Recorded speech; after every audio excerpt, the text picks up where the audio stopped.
Right, let's launch into the final lap now. We've got Avicenna to the point where he set up a new temporal logic where the sentences are clear and unambiguous to the point that we can simply calculate what syllogisms are valid and what are not. But he wants more than that. He wants a decent proof system so that we can take some of the obvious valid syllogisms as axioms and then use the proof system to derive the other ones.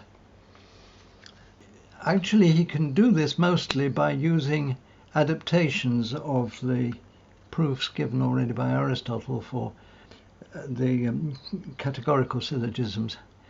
But Avicenna identifies a group of cases where he can't do that, where the syllogisms are valid, but they don't have an Aristotelian-style proof. They turn out to be the same as as I called it, the second modal challenge that he identified already very early on in Short Epitome. In Middle Summary, he devises a way of proving these syllogisms, actually from first principles, but you need to do a bit of work for it. He seems to have decided that that wasn't really what was needed, and 10 years later he came back to it and gave another style of proof for these problem cases. Now this is interesting. What he does is what model theorists today call Morleyization, though actually it was due to Scolum, not to Morley. The idea is to introduce new letters which stand for one of the old letters plus some of the surrounding text. So for example, if we have a sentence, every A is necessarily a B, then we can introduce a new letter, say K, that means necessarily a B, so that it incorporates the mode necessarily into the letter. And similarly, if we have every C is possibly not a B, well, we can paraphrase possibly not as not necessarily, and then again use our letter K that stands for necessarily a B. So translating into these new Scolum-style letters involves a certain amount of the logical work, clears stuff out of the way. And what we've got at the end, well, see the example I've given you here. This is, it's our old favourite from Short Epitome, but done into temporal style. So we introduce new letters that mean sometimes a C, always a B, sometimes an A.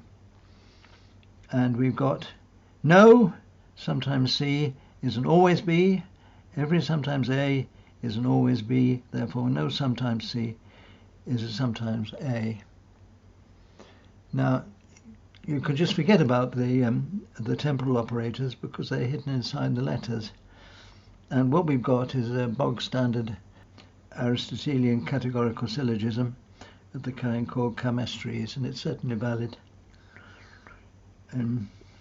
This is a beautiful device, not entirely original with Avicenna, but he was the first logician to see how to use it sensibly. However, have we really answered the original problem, which was to validate certain alethic modal syllogisms? In a sense, we've changed the subject by moving across to temporal syllogisms, changed the modality. Well, Avicenna has his device for this too. He calls it making the possible absolute.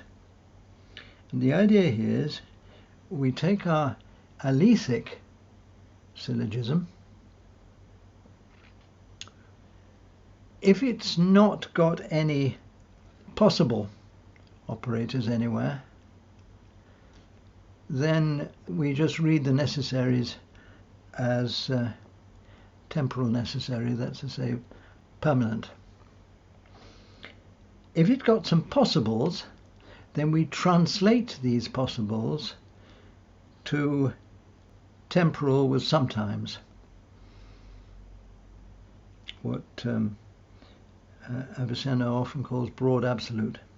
Now, if we've got the sometimes there in the context of any necessaries, then the necessaries automatically switch over to being temporal as well. So this device translates any alethic syllogism into a temporal one. And it's very simple now. Avicenna says, reckon that the original alethic syllogism was valid if and only if its temporal translation is valid. Well, at this point we throw up our hands and say, where the hell should that be true? Avicenna himself had nothing to add on this after what he said already in Middle Summary. He seems to have reckoned that he'd taken it as far as it could be taken within the bounds of the logic of his time. Let's have a look and consider what we do in modern logic, where we have an alethic inference and we give a semantic proof for it. Semantic proof means that we look for a suitable structure, say some Kripke structure, and we translate the sentences we have into set theoretic conditions on the Kripke structure. And then we look, using some set theory and the definition of the Kripke structures, we look to see if the translations of the premises are true of the structure, then will the translation of the conclusion be true in the structure too. Now, a strange thing is, you might need to work through some of the formulas to convince yourself, but it's a fact. If you take a world and take the class of times in the world, and for each time you take a structure representing the state of the world at that time, and for Avicenna you have to add one more thing, and that is for each one of these structures at a time you have a predicate which holds of those individuals which exist at that time. But in general, you allow all individuals that exist at least one time to be the universe of each of these structures at a time. Now that's a kind of Kripke structure. It's got a single universe for all cases. We can take the accessibility relation to be universal. Every world, every time can be reached from every other time. And it really does work. Taking a natural set theoretic translation of the alethic operators that Avicenna uses, his operation of making the possible absolute and then checking the temporal version is exactly what we would do if we were giving a modern Kripke-style semantic proof. Does it really count? Does it work? Now, I have to be skeptical here, but that's a general skepticism I have about modal logic, but let me say it this way. If you can give me a non-question begging reason why semantic proofs work in modern modal logic, then there's a very good chance that we can agree that the same reason applies equally well to what Avicenna does. The formal equivalence is just there. We have one more thing to look at, and that's an aspect of this work, 20 Questions, which seems to have been preparatory notes for a middle summary. Recently, Jules Janssens has pointed out that we might be able to reconstruct some more of this gap period between short epitome and middle summary in Avicenna's logical research by looking at a book of Abu al-Barakat al-Baghdadi, published in the middle of the 12th century. Because for the non-syllogistic stuff that Avicenna was doing during that period, there are strong signs that Barakat used this material in his own book, Kitab al-Mu'tabar. So if we find him talking about syllogisms in Kitab al-Mu'tabar, there's a good chance that what he's doing is reporting material that has got lost from that gap period. So we try it. Barakat has a lot about what's called temporal necessity. Now, temporal necessity is where something is necessary but only for a certain specified period. Examples are deciduous trees have to shed their leaves during the autumn. A person who catches such and such disease has to develop a fever within the next 5 days. These are both examples I take from Avicenna.